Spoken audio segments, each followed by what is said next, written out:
여러분은 하루하루 살아갈 때 무엇을 의지하고 살아가십니까? 우린 이 질문에 대한 대답은 머리로는 잘 알지만 우리의 정작 우리의 삶에서 잘 나타나지는 않는 것 같습니다. 특별히 우리가 세상에서 살아가는 삶의 원리들이 우리의 믿음을 생활하면서도 그 세상 원리들이 작동하는 것을 우리는 자꾸 보게 됩니다. 지극히 이성적이고 합리적인 방법이고 늘 인과관계에서만 움직여지는, 또 확인이 되어야만 우리가 움직여지고 납득이 되고 설득을 해야만 우리의 삶이 움직여지는 것이 우리의 삶입니다.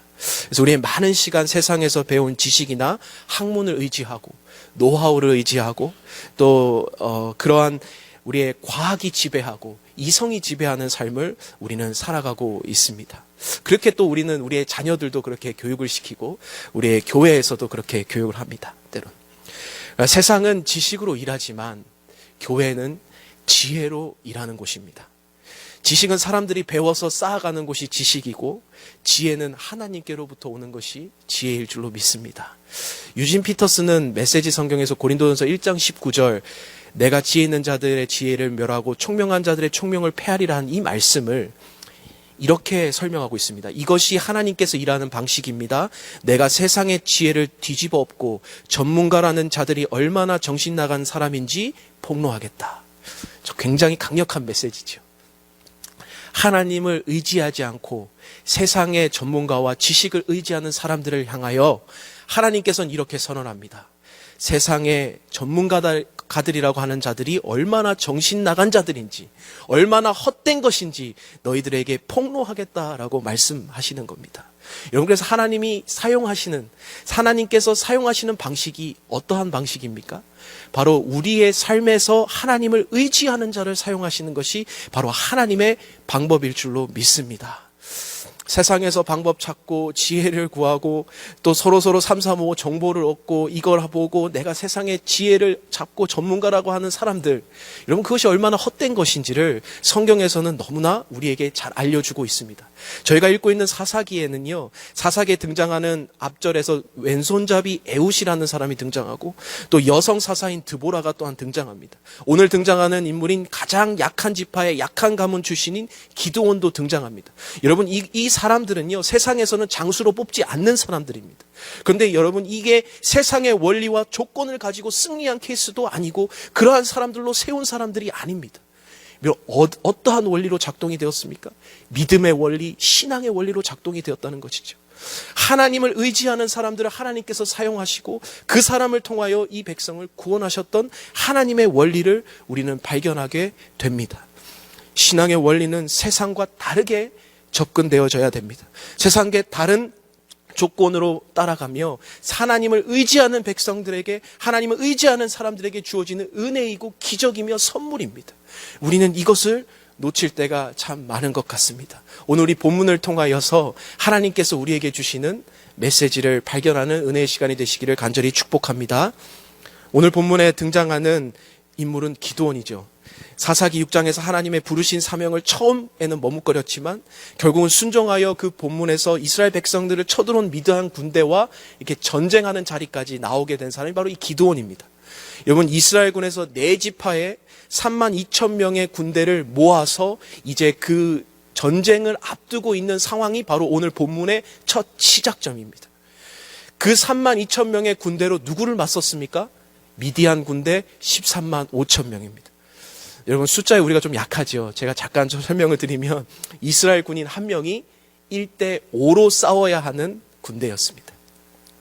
숫자적으로 계산하면 한 명이 5명을 상대하는 싸움은 쉽지 않은 싸움입니다. 더군다나 이 미디안 군대는요, 밥만 먹고 전쟁하는 사람들이고 낙타 군대를 이끌고 나왔다고 적고 있습니다. 그리고 반면 이스라엘 백성들은 사사기 시대를 계속 보면 아시겠지만 계속 눌렸다가 풀리고 계속해서 짓눌렸던 백성들이었습니다. 승리해 본 적이 없습니다. 잘. 그러한 이러한 이스라엘 백성과 미디안 군대 누가 이기겠습니까? 그런데 이러한 상황 속에서 하나님께서는 본문에서 충격적인 말을 하시죠. 32,000명이 너무 많다.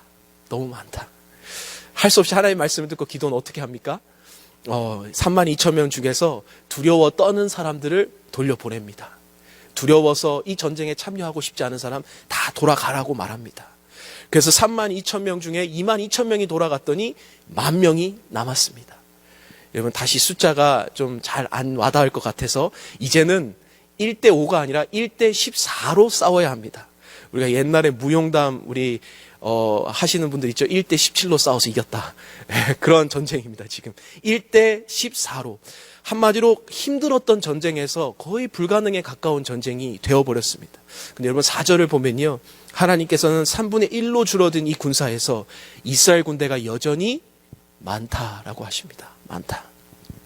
하나님의 명령에 따라서 물가에 물을 먹는 모습으로 사람을 나누어서 더 적은 숫자의 인원을 그 군대로 선택하였고, 그것이 300명의 군대가 되었습니다.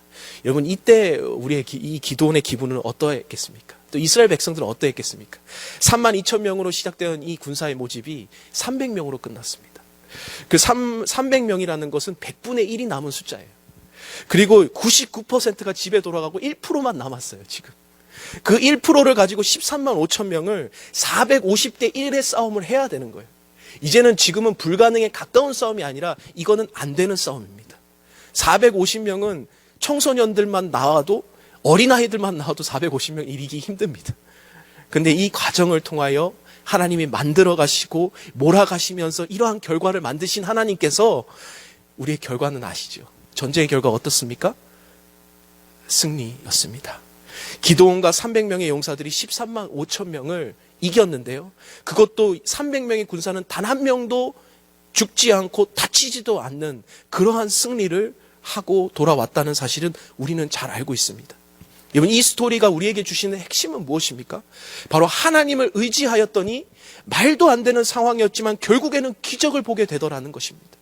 우리는 말이 되어야만 우리는 움직입니다. 우리는 설득되고 납득되어야만 그것이 하나님 길이라고 합니다. 그런데 하나님께서는 그 모든 것이 너무 많다라고 이야기하시는 거죠. 그 길은 내가 봤을 때 너의 생각으로, 우리의 생각으로 했다라고 생각하기에 너무 쉬운 길이기에 하나님은 그 길을 함께 하시지 않는다라는 겁니다. 오늘 여기서는 우리의 누구를 의지하는가가 승패의 관건입니다. 무엇을 의지하고 의지하는 대상이 누구냐가 여기에 오늘 말씀의 핵심이라는 거죠. 오늘 하루하루 살아가는 우리에게도 동일한 메시지일 줄로 믿습니다. 오늘 구체적으로 하나님을 의지하는 것은 어떠한 삶인지를 좀 몇 가지로 살펴보도록 하겠습니다. 첫째, 하나님을 의지하는 것은요, 이것은 사치가 아니라 사명입니다. 사명입니다. 사치라는 건 분수에 넘치는 것을 과시하는 것을 이야기하는 거죠. 우리가 종교적인 것을 이야기하는 거죠. 나는 하나님을 의지한다라고 말로만 그치는 사람을 사치스러운 사람이라고 이야기할 수 있습니다. 그런데 우리는 사명입니다. 그 말을 듣고 따라가는 사람의 사명입니다. 오늘 하나님을 의지하는 것이 어떠한 것인지 1절에 보면요, 여룻바알이라 하는 기드온과 그를 따르는 모든 백성이 일찍이 일어났다라고 적혀 있습니다. 여러분, 13만 5천 명을 상대로 백성이 나아갔다는 것만으로도 은혜죠. 근데 이 나아갔다라는 이 이름 속에 1절에 여룻바알이라는 이름 여러분 기억하십니까? 여러분, 바알과 싸워 이겼다라는 거예요. 기드온이라는 이름, 타작마장에서 숨어서 그냥 하나님 앞에 사명을 부인했던 그런 인물이었습니다. 근데 오늘 여기서 하나님께서 사사기 6장을 통해서 여룻바알, 하나님의 말씀에 순종하여 자신의 우상 더미를 밟았어요. 바알과 아세라상을 찍어 뭉갰어요. 그런 그에게 하나님께서 주신 이름이 여룻바알입니다. 바알과 맞서는 자, 바알과 다투는 자. 그런 자를 통하여 하나님께서는 기드온과 300용사를 통하여 승리를 허락하게 하셨다는 겁니다. 여러분, 여기서는요, 우리가 문의와 액세서리로 가지고 있는 그 종교, 하나님을 의지한다는 그 말로 이긴 것이 아니에요. 자신의 사명, 아세라상을 찍는, 자신은 한 사람밖에 없지만 자신의 가문과 가족을 배신할지언정 그 우상 더미를 쪼개었던 그 사명자로 섰을 때 하나님께서 그와 함께 하셨다라는 것입니다. 여러분, 레디컬 투게더라는 첫 책에서 첫 챕터는 이런 글귀가 있습니다. 하나님의 최고를 위해 우리의 최선을 포기하라. 우리가 생각하는 최선 32,000명이죠. 그런데 하나님 앞에서는, 우리의 사명 앞에서는 우리가 나머지 22,000을 포기하고 나머지 모든 인원을 포기하고 300명을 가지고 하나님 앞에 영광을 돌려야 하는 자리로 서야 될 줄로 믿습니다. 기도는 자신의 최선이었던 가정의 우상 바알과 아세라상을 찍었습니다. 타작마전의 최선의 생계의 현장에서 그것이 최선이라고 생각했던 그 자리에서 일어나 하나님의 말씀에 따라 전쟁터로 나아갔던 그것이 바로 기드온이었습니다. 여러분, 찬양의 가사 중에 이런 가사가 생각나는 거예요. 예배자라는 곡인데요. 아무도 예배하지 않는 그곳에서 주를 예배하리라. 아무도 찬양하지 않는 그곳에서 나를 주를 찬양하리라. 누구도 헌신하지 않는 그곳에서 주께 헌신하리라. 누구도 증거하지 않는 그곳에서 나 주를 증거하리라. 내가 받는 모든 땅 주를 예배하게 하소서. 내가 선 이곳 거룩한 곳 되게 하시고 주의 향기로 덮으소서. 기도는 이 사명의 자리에 섰습니다. 아무도 헌신하지 않는 그 자리에 300명과 함께 섰던 그 자리, 오늘 저와 여러분이 그 자리에 서서 최선의 것을 버리고 하나님의 최고를 위해 서신 여러분 되시기를 간절히 축복합니다.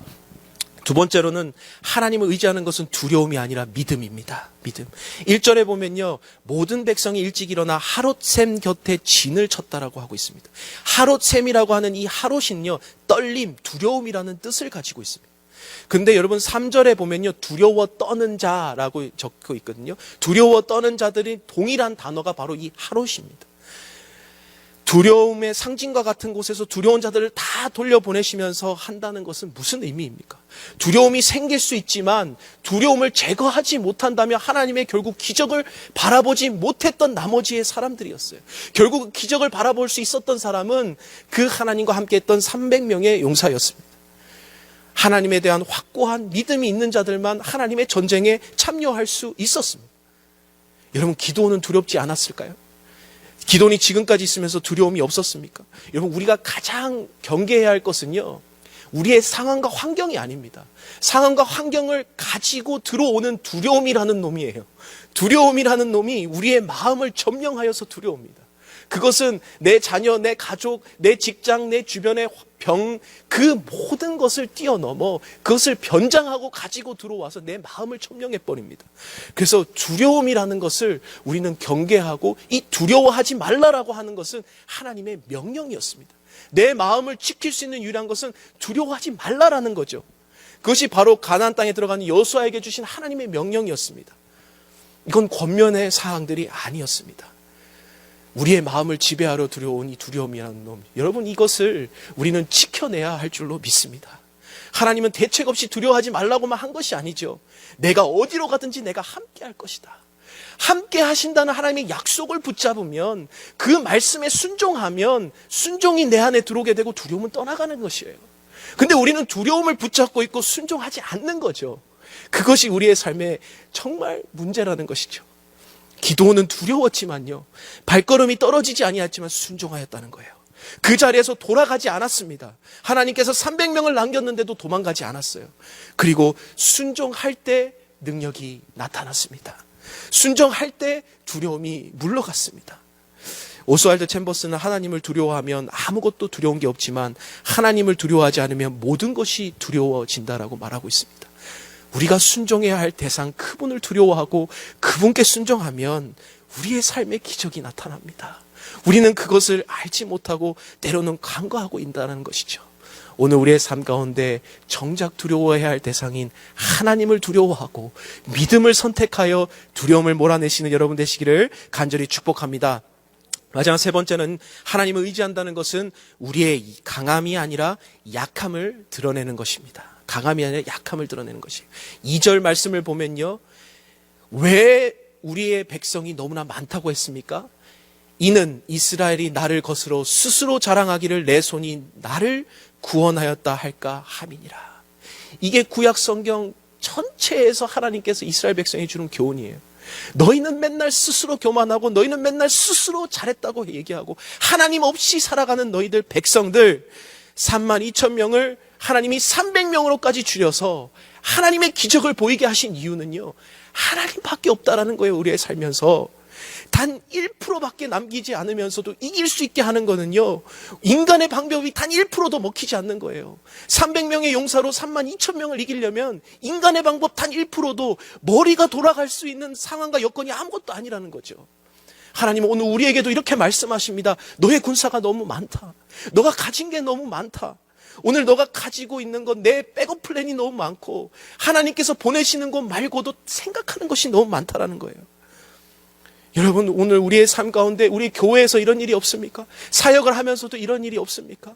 이성적으로 생각하고 회의하고 수 없는 논의와 과정들을 거치지만 정작 우리는 300명을 가지고 13만 5천 명을 이겨보려고 노력하지 않습니다. 기적을 경험해 보려고 노력하지 않습니다.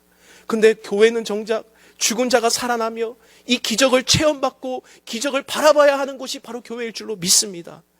하나님께서는 우리가 세우고 있는 그 계획, 가지려고 하는 세상의 지혜, 하나님께서 그걸 허물어버리고 있기를 원하시는 거예요. 오늘 우리 가운데 내가 잘났다고, 내가 하고 있는 것이 옳다라고 생각하는 분 계십니까? 여러분, 우리는 이러한 교만이 무너지기를 소망합니다. 나의 계획이 무너지고 내가 실패할 때 하나님이 비로소 역사하신다는 것입니다. 사도 바울도 이렇게 이야기합니다. 고린도후서 12장 9절에 내 은혜가 내게 족하도다. 이는 내 능력이 약한 데서 온전하여 짐이라. 도리어 크게 기뻐하는 나의 약한 것들로 인하여 자랑하리니 이는 그리스도의 능력이 내게 머물게 함이니라. 그리스도의 능력은 언제 머물러집니까? 내가 약하여졌을 때, 나의 부족함을 자랑할 때 하나님께서 우리의 부족함을 덮어버리시고 하나님의 강함으로 나타나실 줄로 믿습니다. 여러분, 성도가 세상과 다른 삶을 살려면 어떻게 해야 합니까? 하나님을 의지하는 삶입니다. 세상과 구별되는 삶은 하나님의 의지하는 삶이에요. 한양대학교 윤영만 교수님은 그의 책 생각사전에서 이렇게 이야기합니다. 파묻히지 않으면 파묻힌다. 파묻힌다라는 두 가지 뜻을 가지고 있는데, 파묻히다는 주변에 다른 것들이 훨씬 더 많거나 커서 두각을 나타내지 못한다는 의미이고, 두 번째는 파묻히다는 어떤 사물이 일거리나 주변에 잔뜩 쌓여 그것에만 몰두한다는 의미를 담고 있습니다. 저는 이 글을 보면서 하나님을 의지한다는 삶은 바로 하나님께 파묻히는 삶이다. 하나님만 몰두하고 하나님이 너무나 내 삶에 커서 하나님만 보이는 삶. 하나님께서 우리에게 주신 그 사명이 잔뜩 쌓여 있어서 그 사명만 바라보고 살아가는 삶. 내 환경과 내 주변의 것이 두각을 나타내지 못하는 삶. 그것이 바로 하나님께 파묻힌 삶이라고 생각이 듭니다. 여러분, 말씀을 마무리하면서 우리는 세상과 다른 삶을 살고 있습니까? 무엇을 의지하고 살아가십니까? 오늘 내가 가지고 있는 32,000명 내려놓지 않으시렵니까? 세상 플랜을 하나님의 플랜으로 다시 디자인하십시오. 오늘 하나님께 몰두하십시오. 하나님을 의지하십시오. 그 하나님을 의지하는 것만이 오늘 우리의 삶에 새로운 기적을 맛보는 지름길일 줄로 믿습니다. 내가 하나님을 의지하였은즉 두려워하지 아니하리니 사람이 내게 어찌하리이까. 함께 기도하겠습니다.